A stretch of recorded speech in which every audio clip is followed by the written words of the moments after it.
105th Hunger Games, the 6th Quinquennial Quell.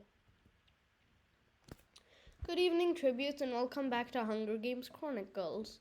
This is my first Quell, and I'm very excited to write it, although I have an announcement to make at the end. There's one pre-games video like usual, but the games videos are split into two parts because they're actually very long. Thank you. I appreciate your support, and I'm glad I've almost reached 2,000 views.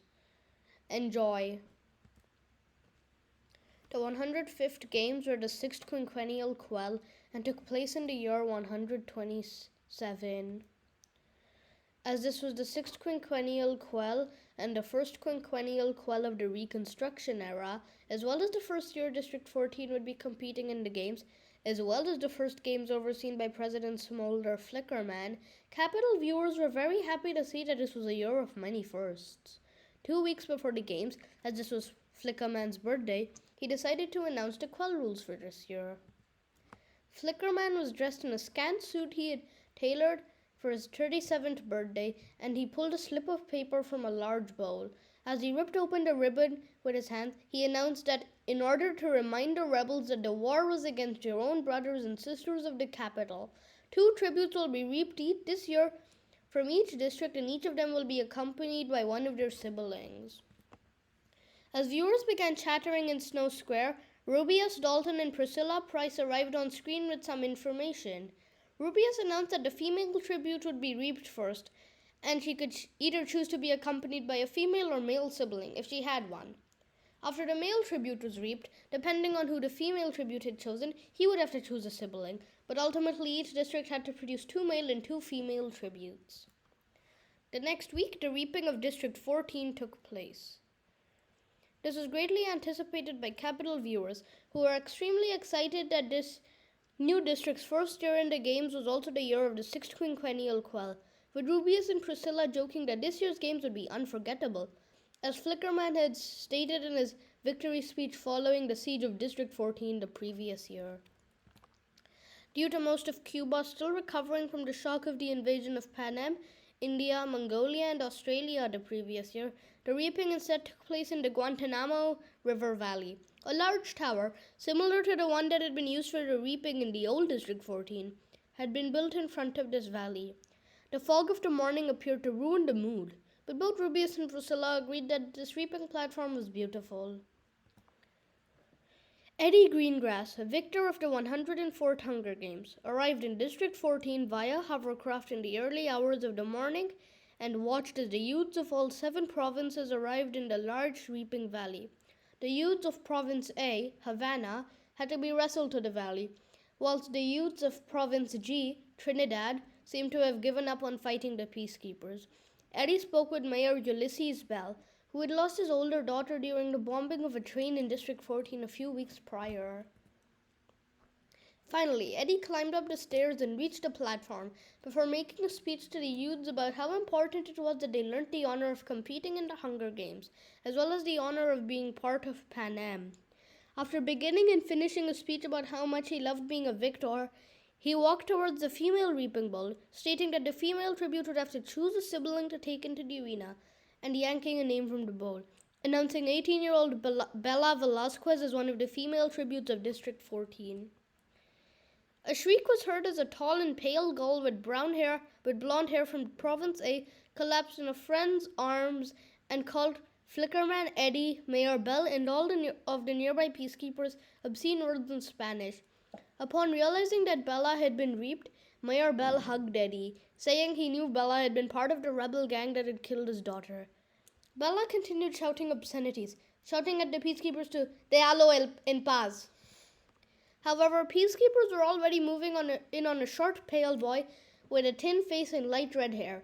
Bella began sobbing and spat in the face of the peacekeeper who was restraining her, which made him quickly slap her. Bella shouted, "Don't take him," referring to her 12-year-old brother, Castell. Castell turned to Bella from the front of the enclosure and slowly nodded at her, before letting the peacekeepers take him to the enclosure. Castell was dressed in a shirt with 3 blue stripes, white pants, and a red starry scarf, despite it being rather hot. A peacekeeper yanked on his shirt by mistake and the long sleeves were pulled back, revealing several bruises. Castell immediately pulled the sleeve over his arm, glaring at the peacekeeper. Priscilla announced that an intern had just told her that Bella and Castell's mother was an alcoholic who had huge tantrums when her drinks did not arrive on time, but refused to go into more detail as Castell adjusted his hair to cover a black eye. Bella continued crying and shouting obscenities at guards as they tried to pull her to the platform. She continually shouted, "Come here, mierda!" at the guards, and she had to be slapped numerous times until she stopped talking. Mayor Bell could be seen sneering, telling Eddie that this was fitting revenge for what Bella had done to his daughter. As Bella was pulled screaming down the aisle, a 15-year-old boy laughed and elbowed some of his friends. Just then, Eddie announced 15-year-old Dante Perez as the other male tribute for District 14. The boy who had been laughing moments earlier suddenly swore in anger and snarled, which made Bella smirk. Dante's olive skin tone contrasted with his blue elegant suit, yet he did not appear to care about how he looked, and he instead glared at Eddie as Mayor Bell announced that Dante was from Province G. Dante appeared extremely angry that he had been reaped and marched towards the platform with a snarl, before turning towards the crowd and continuing to smolder.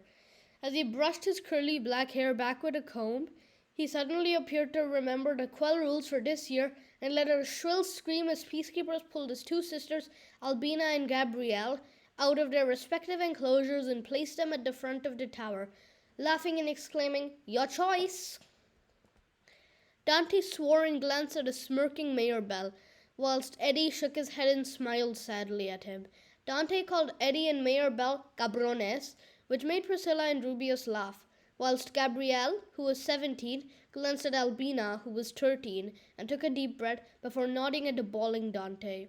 After breathing once more, she announced that she would accompany Dante into the arena. After all four tributes were wrestled into the hovercraft that would take them to the capital, each tribute was given a visit by their families. Dante and Gabrielle belonged to a prominent family which owned several laboratories and were paid well by the capital. They were visited by a crying Albina and their angry tall parents, who were on the phone with Flickerman and saying that it was not fair that their children had been picked. After some sobbing and hugging, they went up to the main cabin. Meanwhile, Bella and Castell belonged to a rather poor family which lived in the favelas of the district. Their father worked as a cleaner in the nearby zoo and occasionally worked as a construction worker taking part in the building of a new aquarium, which happened to have been designed by the Perez family. Their father was at work and so their mother walked inside, sipping whiskey from a paper bag. Upon seeing them, she did not appear to care. However, Castell told her they were going to die soon. She rolled her eyes before walking to Castell, and as she raised her hand, Castell told her that he was sorry, and she continued to drink from her bottle. She then left the room, leaving Bella to comfort Castell, who was shaking and crying. Bella helped Castell into the main cabin of the hovercraft, where Dante and Gabrielle were watching television. As they ate some cheese popcorn, Castell pointed at the television and asked what it was. As Dante grabbed a slushie, Castell pointed at this and asked him why he would be eating ice. Dante laughed and said that he was not eating ice, which made Castell frown. Dante continued laughing as Castell said that he occasionally ate ice back home.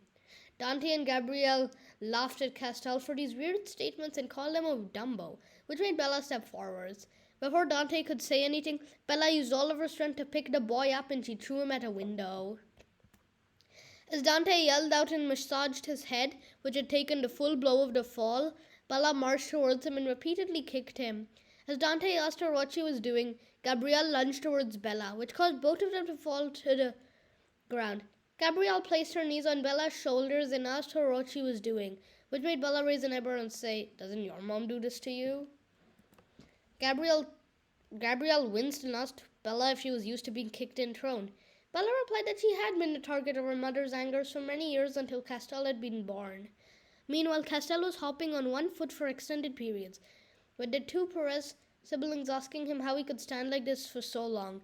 Bella looked at Castell and he shrugged, before saying that as punishment for misbehaving, he would be made to stand on one foot at home sometimes.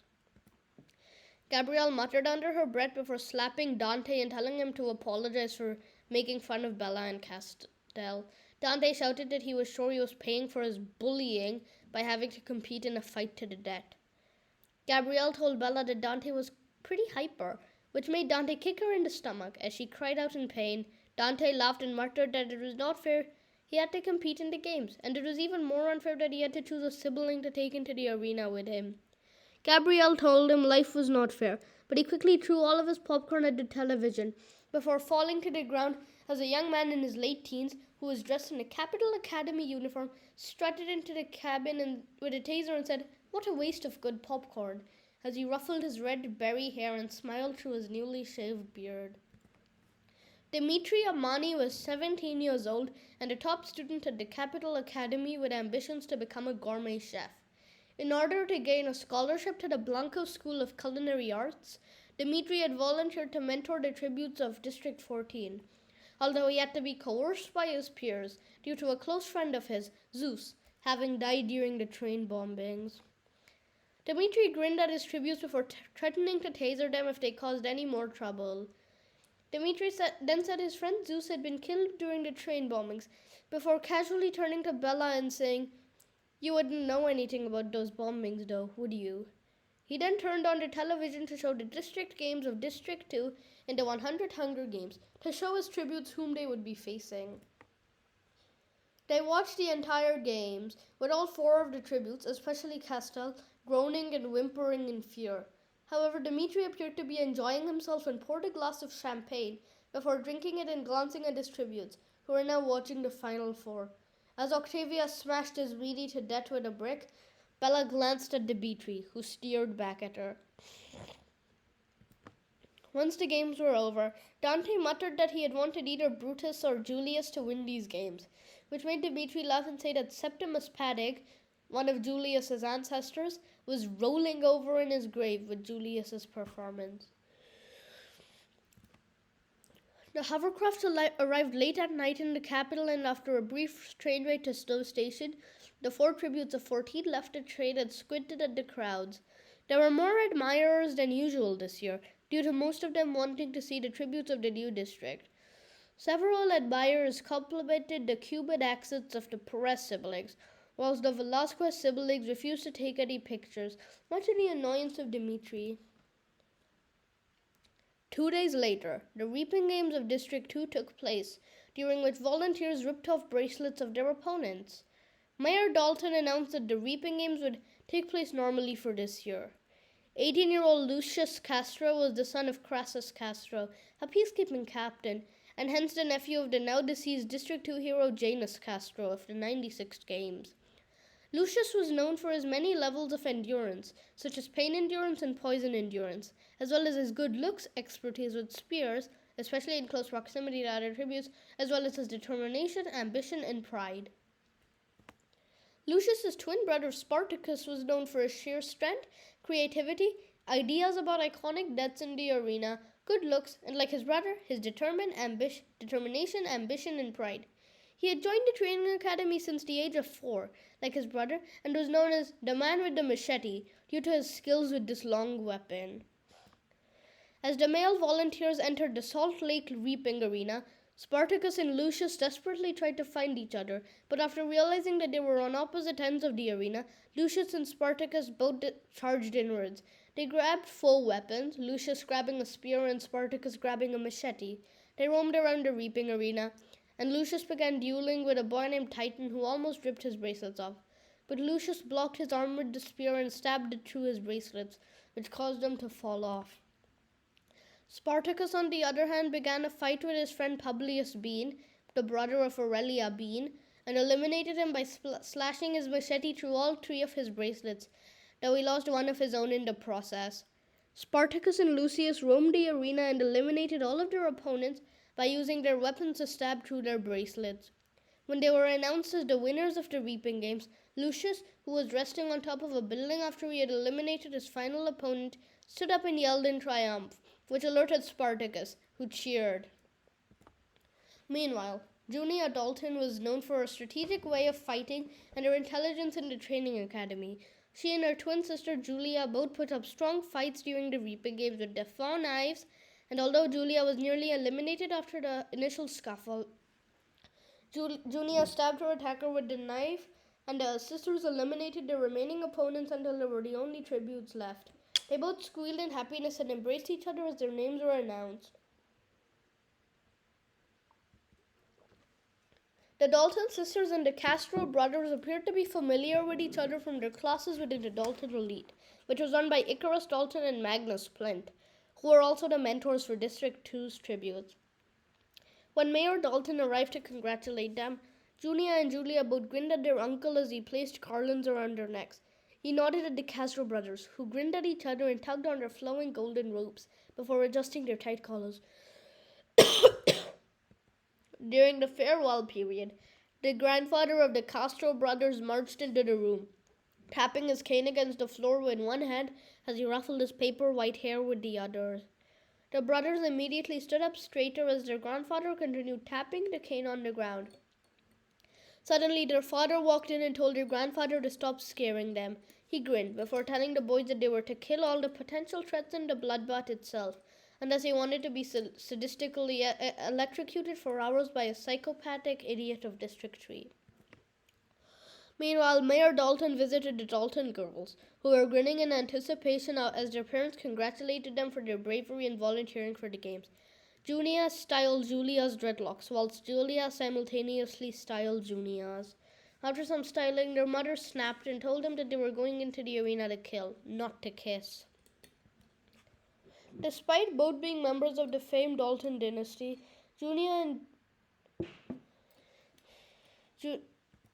as Lucius, Spartacus, Junia, and Julia entered the carriage, the short journey to the capital began. The two pairs of twins glanced at each other warily and with an air of tension as they made some comments about the Reaping Games, as well as their thoughts about who the new head game maker for this year would be. But all four of them appeared to be suspicious of each other, with Spartacus soon grabbing Lucius and walking away.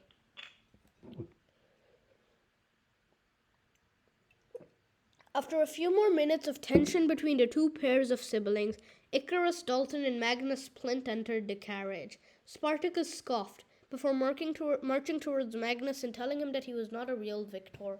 As Magnus raised an eyebrow and Icarus grinned in amusement, Spartacus shouted that Magnus had only survived 16 tributes and that the odds had been in his favor, as there had to be at least one male winner out of 8 males.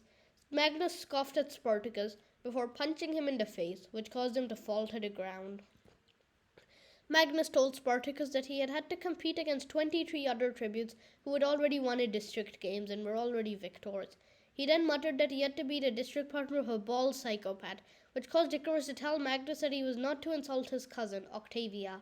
Magnus snarled before storming out of the carriage and glaring at Spartacus, who was now laughing with Lucius. Lucius glanced at Icarus and apologized for his brother's actions, which made Icarus smile slightly. He then pulled all 4 of the tributes into a room and turned on the television, showing the reapings of Cord and his brother Java, both from 3, as well as the reapings of Dioda and her sister Electra, from 3. After watching Siren and Fjord, from 4, volunteering, Icarus turned to his tribute and said only one could win, before the train pulled into Snow Station. Cord, Java, Dioda, and Electra had all just left the train station with their mentor Gift Schneider. Magnus appeared to have cooled off a little and smirked, before marching down the platform to clapping from the many admirers that had gathered to visit the tributes of District 2. After some cheering for Magnus, Icarus walked out of the train and hugged his mother, before smirking at all of his admirers and bowing, making way for the boys. Lucius and Spartacus roared in pride as they left the train, and they held their hands high above their heads, cheering Castro at the top of their lungs. The crowd gasped, realizing that they were related to the brilliant Jadis Castro, and quickly rushed towards them. Lucius and Spartacus quizzed the crowd by running around each other, and then telling the crowd to identify which twin was which, and this was a hard task, as the handsome boys with their dark black curls and their stunning green eyes were in fact identical twins. The next evening, the tribute parade took place in the Avenue of Tributes, and the tributes from 14 were all dressed in thick fur coats.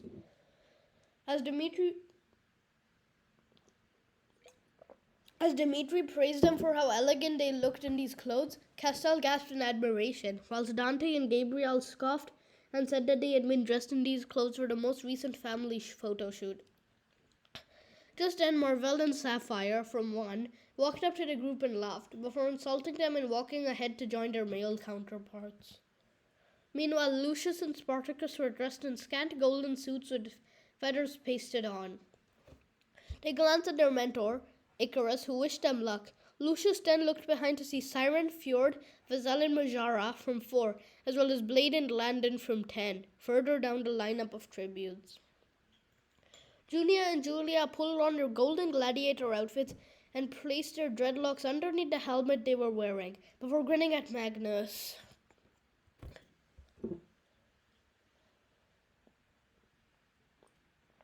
Regal and Payrite, both from 1, were cheered by the crowd for being dressed as gold bars, which amused numerous viewers. However, halfway through the avenue, the gold bars suddenly broke away, revealing chocolate bars. It took the brothers from 1 a moment to realize what had happened, before they swore and called their stylist, Amadeus Monti, numerous obscene names.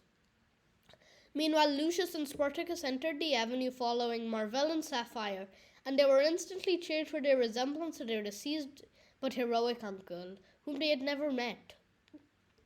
Junia and Julia followed the boys and were also cheered for being part of the Dalton dynasty, with Rubius and Priscilla stating that this year's District 2 tributes were all from prominent families, with Rubius referring to the boys' grandfather as Grandpa Castro.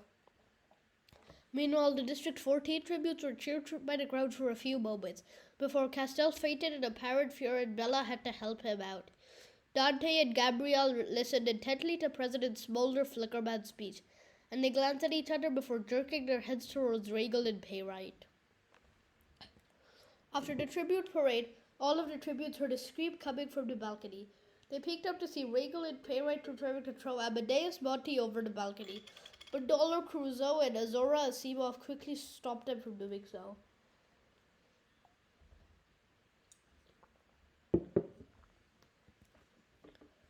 The next day training began, and it was noticed by the training staff that all of the tributes stayed together as they traveled through different stations. Spartacus and Lucius quickly finished the obstacle course, before noticing Castell struggling to climb the monkey bars. They winked at each other, but as they walked towards him, Lucius asked if Castell needed help, whilst Spartacus glared at him and picked him up. Lucius asked Spartacus what he was doing, but he rolled his eyes, calling Lucius a softy.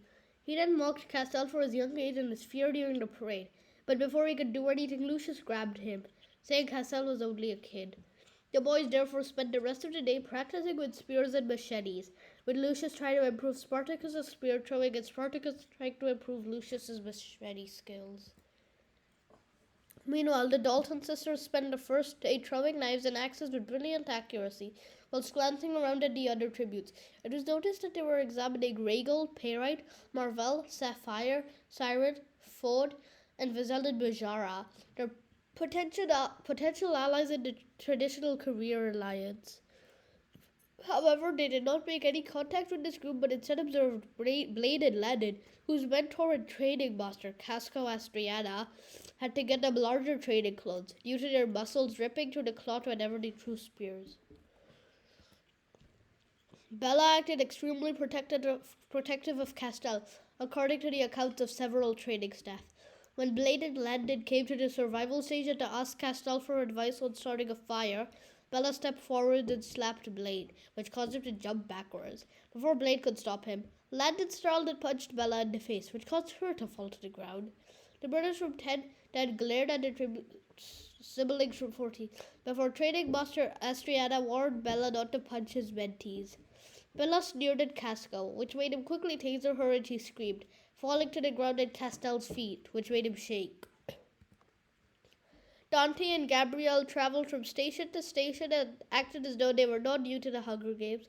This impressed many tributes, with Conifer and Laura from 7 approaching the pair and asking them if they wanted an alliance. However, Gabrielle kindly refused and Conifer laughed, before he and Laura moved away and instead spoke to Dark and Cinda from 12.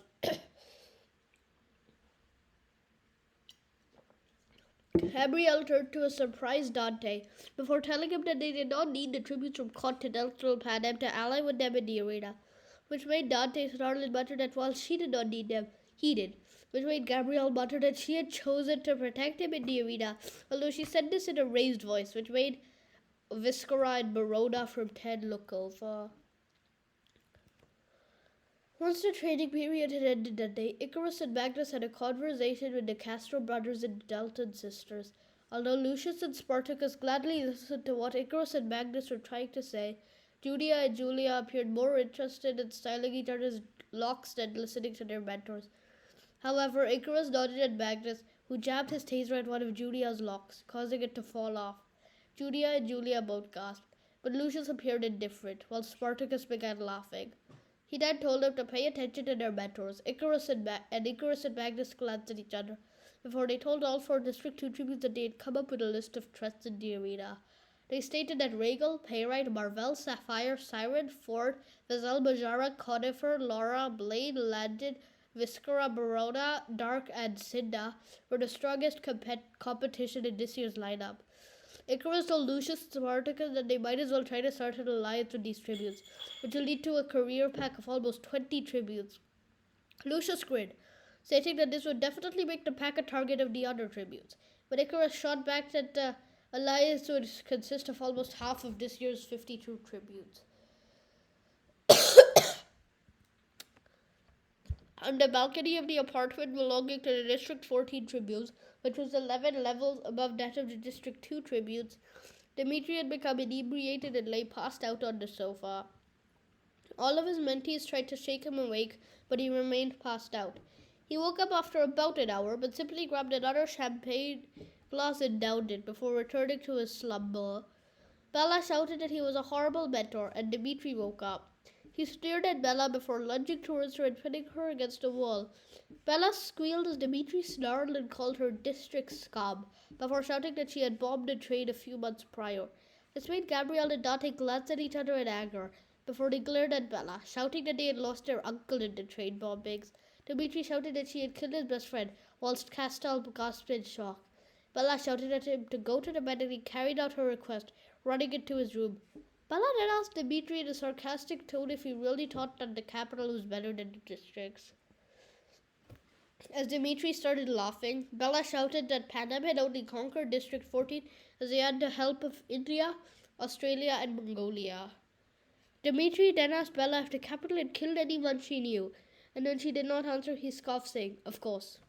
Bella replied that she had been simply trying to stop the capital from conquering District 14. Dimitri soon began laughing again, asking her if she really thought that she had been picked for the games by accident.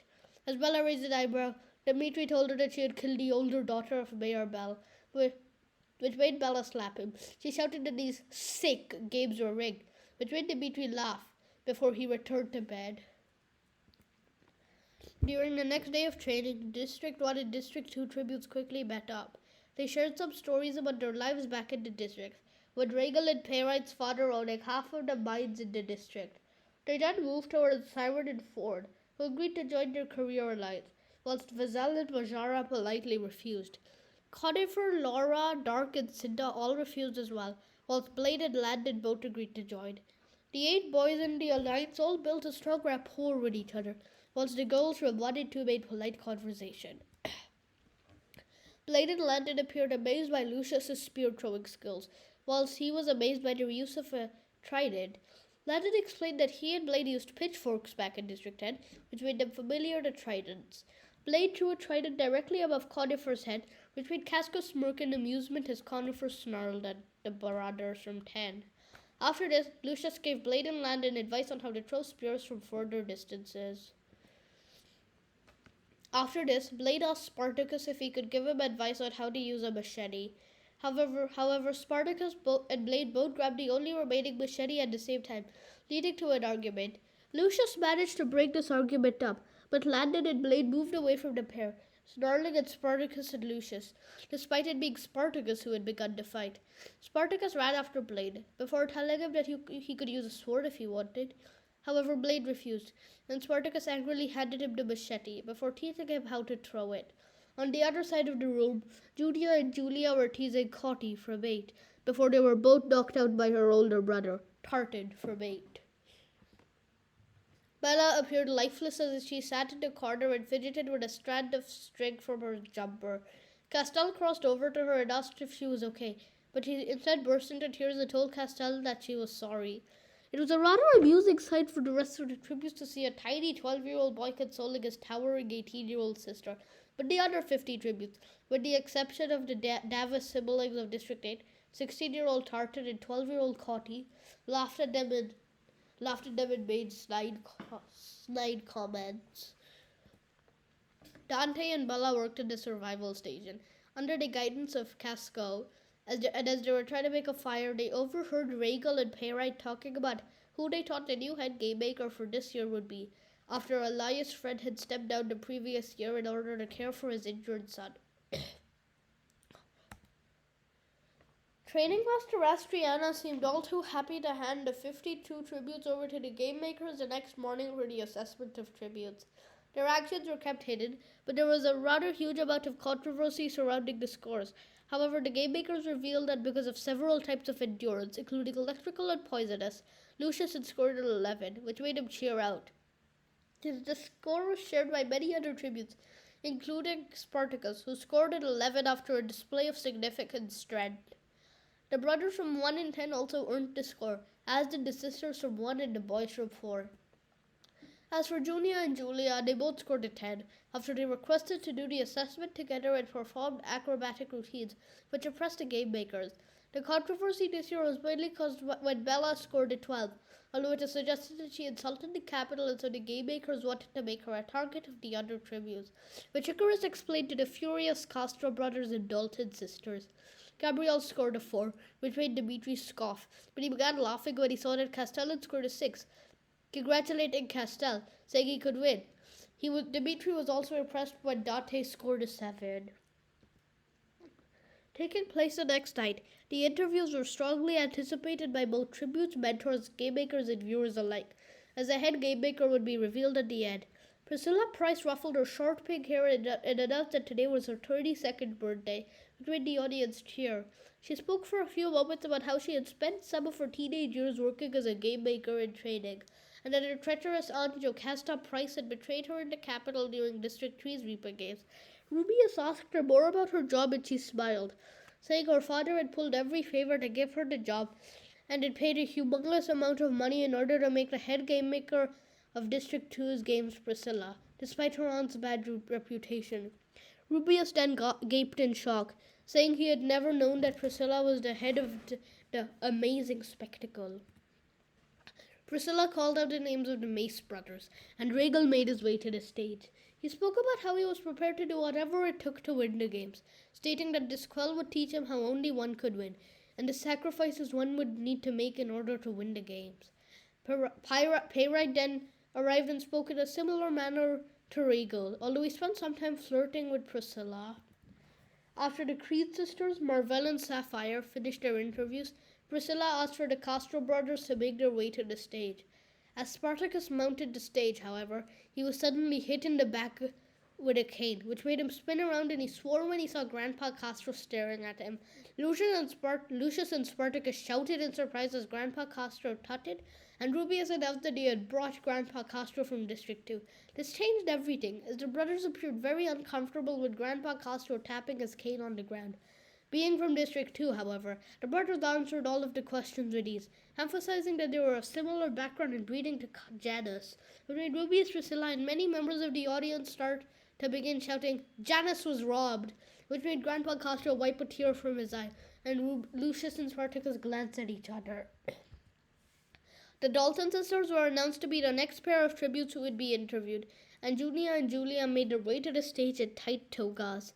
They spoke confidently but in a slightly sinister way, before they replied that they had been born together, raised together, and had trained together, volunteered together, and would either win together or die together, depending on what happened to them in the arena. Another 40 interviews passed, which caused Rubius and Priscilla to gradually lose interest. However, some interviews stood out to the crowd. Tartan informed viewers that he was going to make her little sister Cotty survived, which caused capital citizens to weep. Blade and Landon's shirts simultaneously ripped as they flexed their bulging arms, which caused Priscilla to fan her face.